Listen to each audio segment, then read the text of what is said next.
हमें सच में सद्गति देने के लिए सद्बुद्धि दे रहे हैं। तो बाबा सामने बैठे हैं, सम्मुख बैठे हैं। हम आत्मा बिंदी, सुंदर सितारा, रूप में बिंदी, स्वरूप में ज्योति और 7 गुणों का पुंज। बाबा उसका सागर है, मुझे बनाता है मास्टर गुण सागर। स्वाइए ज्ञान अमृत पीते हैं और जन्मों जन्मों के पापों का विनाश करके करके फिर ऊंचे भाग्य के भी अधिकारी बन जाते हैं। सो मीठे बाबा कहते हैं आज महावाक्यों में, बच्चे आज है 5 अप्रैल 2025, प्रातः मुरली बाप दादा मधुबन से। महावाक्य है, मीठे बच्चे तुम्हें अभी नाम रूप की बीमारी से बचना है। कोई भी उल्टा खाता नहीं बनाना है। एक बाप की याद में रहना है। प्रश्न है, भाग्यवान बच्चे किस मुख्य पुरुषार्थ से अपना भाग्य बना देते हैं? क्या होगा? क्या होगी भाग्यवान बच्चों की निशानी? बाबा कहते हैं कि भाग्यवान बच्चे किस मुख्य पुरुषार्थ से अपना भाग्य बना देते हैं। कौन सा मुख्य पुरुषार्थ हम करते होंगे जिसे बहुत श्रेष्ठ भाग्य हमारा बनता है? तो सोचिए, विचार सागर मंथन से क्या निकलेगा? मक्खन। और मक्खन माना क्या होगा? ज्ञान याद रहेगा। याद रहा तो धारणा होगी, धारणा होगी तो अनुभव स्वरूप बनेंगे, अनुभव के अथॉरिटी बनेंगे। तो दुनिया कुछ भी बोलेगी, लेकिन हमें मालूम है भगवान मुझे मिल गया है और वो मुझे सद्गति का ज्ञान पढ़ा रहा है। वो सारी बातें एक दूसरे के ऊपर कनेक्टेड है।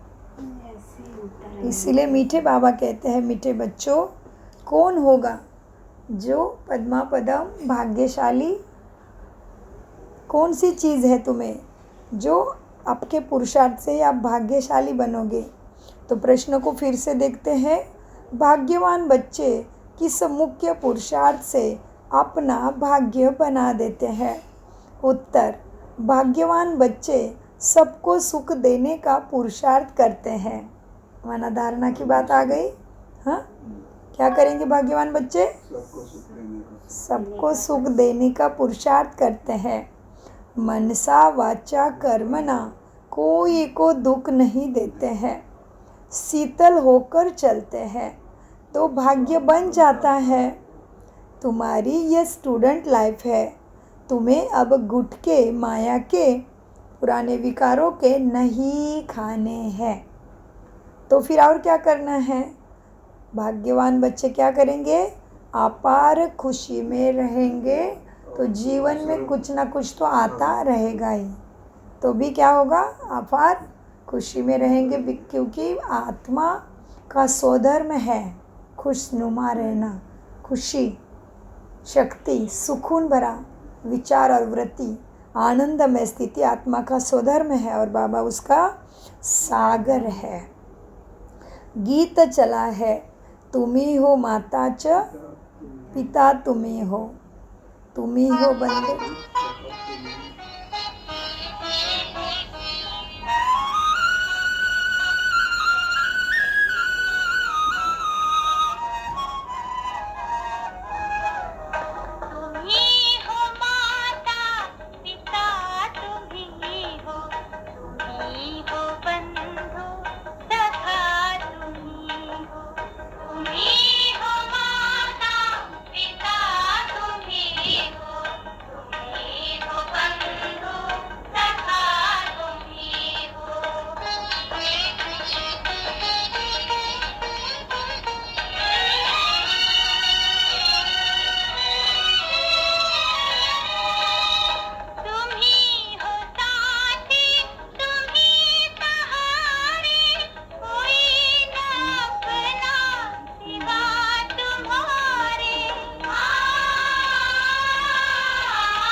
हमने ही बोला है प्राणेश्वर बाबा को कि तुम मेरे लिए सब कुछ हो।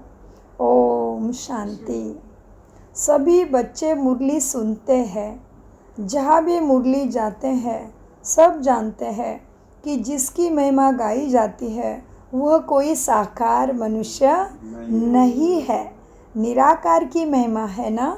निराकार साकार द्वारा अभी माना कभी कलयुग का अंतिम शनि मुरली तुम्हारे सम्मुख बैठ के सुनाते हैं। ऐसे भी कहेंगे अभी हम आत्मा उन्हें देख रहे हैं। किसको? बाप दादा को। आत्मा तो बहुत सूक्ष्म है, इन आँखों से देखने में नहीं आती। भक्ति मार्ग में भी जानते हैं हम आत्मा अति सूक्ष्म है, परंतु पूरा रहस्य बुद्धि में नहीं आता कि हम आत्मा है तो क्या करें। हाँ, फिर क्या सोचते हो? ब्रह्म में परमात्मा में लीन हो जाए। लीन तो कोई हो ही न सके।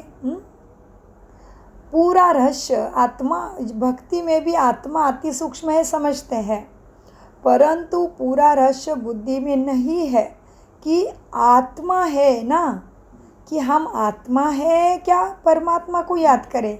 यह रहस्य बुद्धि में नहीं है। केवल मुख से बोलते हैं कि आत्मा अति सूक्ष्म बिंदु है। हाँ, परमात्मा को याद करते हैं, परंतु वह क्या चीज़ है, कैसे शक्ति देगा, वो दुनिया नहीं जानती। तुम भी पहले नहीं जानते थे तो कैसे जानने लगे बच्चे? कहाँ से शुरुआत हो गई बताओ? तुम भी नहीं जानते थे पहले, फिर कैसे जानने लगे? क्या हुआ? सहज राजयोगा मेडिटेशन प्राथमिक अवस्था है, उससे इस यूनिवर्सिटी में एडमिशन मिला, उससे पूरे राज को जान लिया, है ना। सो भक्ति की भटकन बंद हो गई। सो क्या हो रहा है? अभी बस पुरुषार्थ से लक्ष्य पे पहुंचना ही है। अटेंशन दिया, एकाग्रता से परमात्मा को ऊपर नीचे रखा तो पहुँचे कि पहुँचे ही पहुँचे। कोई हमारे सुख को, हमारे आनंद को, शांति को छीन नहीं सकता, काल भी नहीं। कैसी परीक्षा है बाबा?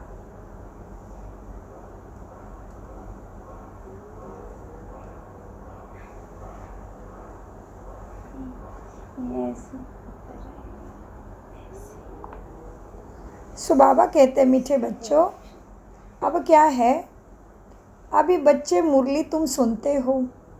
हाँ, जहाँ मुरली जाती है सब जानते हैं, जिसकी महिमा गाई जाती है वो कोई साकार नहीं है, निराकार की महिमा है।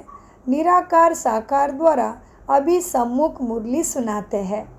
ऐसे भी कहेंगे अभी हम आत्मा उन्हें देख रही है। आत्मा बहुत सूक्ष्म है, इन आँखों से नहीं दिखती।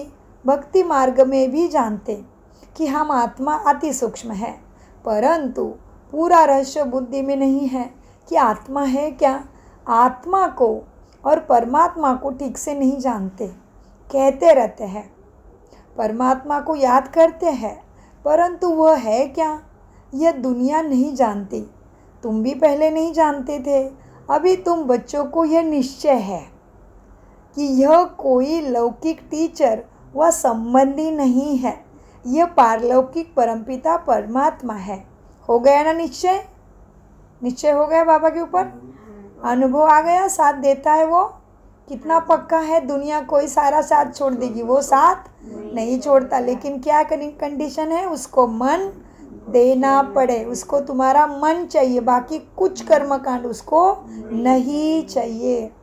बाबा कहते हैं मीठे बच्चे, जैसे सृष्टि में और मनुष्य है वैसे यह दादा भी था, ये ब्रह्मा भी ऐसे ही था मनुष्य। तुम जब महिमा गाते हैं तमेव माता च पिता तमेव, तो समझते हैं कि वो ऊपर में है, हमारा माता पिता ऊपर है, इसी भावना से गाते हैं। अभी बाप कहते हैं बच्चे, मैंने ब्रह्मा में प्रवेश किया है, मैं वही इसमें हूँ। आगे तो बहुत प्रेम से मेरी महिमा गाते थे, डर भी रखते थे कि भगवान बुरा भी करता है, लेकिन उसका अर्थ नहीं जानते थे। अभी तो वह यहाँ इस शरीर में आए हैं। जो निराकार था वह अब साकार में आकर अवतरित हो गया है। इसलिए अवतरण का चिन्ह है भक्ति में शिवरात्रि, शिव जयंती मनाते हो। कोई तो आया होगा, नहीं तो कैसे जयंती होगी, कैसे रात्रि होगी ना। लेकिन अर्थ नहीं समझते। वह बैठ बच्चों को बाप ही सब सिखलाते हैं। अब दुनिया इस बात को नहीं जानती कि भगवान आके परमात्मा क्या सिखलाते आके, वो नहीं जानती। वो बुलाते रहते आओ, फिर क्या करते हैं, जानते कुछ नहीं। दुनिया नहीं जानती कि वो भगवान क्या सिखलाते हैं। वह तो गीता का भगवान श्री कृष्ण को समझते हैं। कह देते हैं वह राजयोग सिखलाता है। अच्छा, बाकी बाप क्या करता है फिर? अगर श्री कृष्ण ने राजयोग सिखला दिया तो बाप ने क्या किया, कैसे सदगति करेगा, है ना। सोचो, बाबा ने प्रश्न पूछा। अच्छा, श्री कृष्ण राजयोग सिखलाता, अच्छा तो बाप क्या करता फिर? कोई उसको बुलाते और श्री कृष्ण को सभी जाति धर्म वाले बुलाते हैं क्या? नहीं। लेकिन भगवान ईश्वर अल्लाह खुदा गॉड प्रभु को तो सब बुलाते हैं। हाँ, सो बाबा उसकी अनुशंगा से पूछते हैं कि श्री कृष्ण देता है राजयोग सदगति, तो फिर बाप क्या करेगा?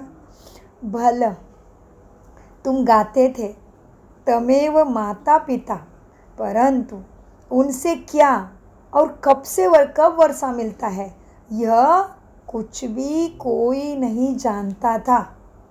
मैं ही आकर ये सारी बातें तुम्हें सम्मुख बैठ के ब्रह्मा के मुख कमल से सुनाता हूँ, सिखाता हूँ। देखो, गीता सुनते थे, समझते थे। अभी ब्रह्मा बाबा का अनुभव बता रहे बाबा। देखो, ये ब्रह्मा तो गीता पढ़े बिना कुछ भी, घर में चूल्हा भी नहीं जलता था, पानी भी नहीं लेता था। उनका गुरु आके जब तक गीता पाठ नहीं होता था ना, बाबा के घर में नियम था। तो बाबा उस मोहल्ले में, उस जगह में बहुत फेमस थे, बहुत दिव्य भक्ति का